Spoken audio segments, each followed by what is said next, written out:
Our disciplines in architecture, historic preservation, art and architectural history, urban and regional planning are fundamentally oriented toward connecting to life beyond the school and the professions and career opportunities. We have more than 200 visiting critics a year who come from other firms and from other universities to come and connect with our students and faculty about the work that the students are doing.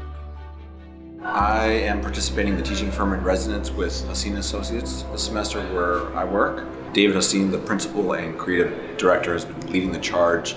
We have curated a semester-long discussion about being urban surgeons in highly contested areas or charged areas like Montreal or Boston, where people value their history, their heritage, and what they think a building should be, but also being able to communicate that to that same community.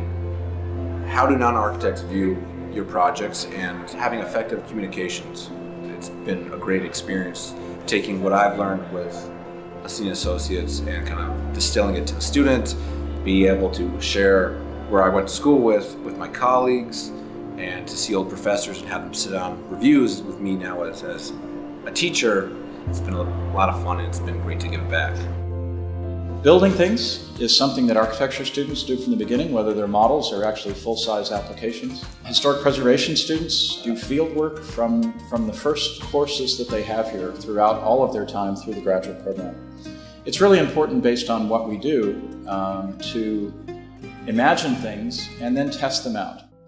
This is the first course in computer applications and design. It's intended to introduce students to a full range of software as well as techniques for designing with digital tools. So they're learning about composition, they're learning about design communication, they're also learning about complex geometries.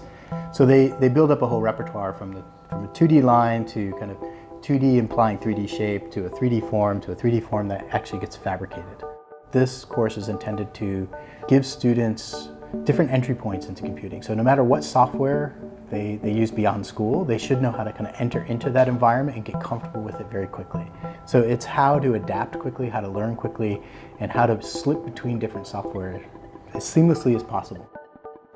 There's a great community, and the community is centered on achieving important work that balances new ideas with existing ideas, with modernism and history, with new community opportunities, with new individual expression, but it's a creative community where people all have a voice. In the Pell School project for Freedom by Design, I am construction manager. I am responsible for making all the plans, sections, all the drawings. I get a larger sense of responsibility. I get actual real-world experience. And then these benches are going to be taken to the Pell School to complete the outdoor classroom. In a classroom, we learn about the structure and materials and what it takes to make a structure using the materials we learn about, but applying it to a real-world project is really exciting because we get to interact with people who get to use it. So our expectations are not only to fit into the world beyond the university, but to be leaders. And there's every expectation with great mentorship here between students and students and students and faculty, and with practitioners coming to the school and alums, that we provide a continuity that allows people to reach whatever level they're interested in and to provide a real contribution to the world after graduation.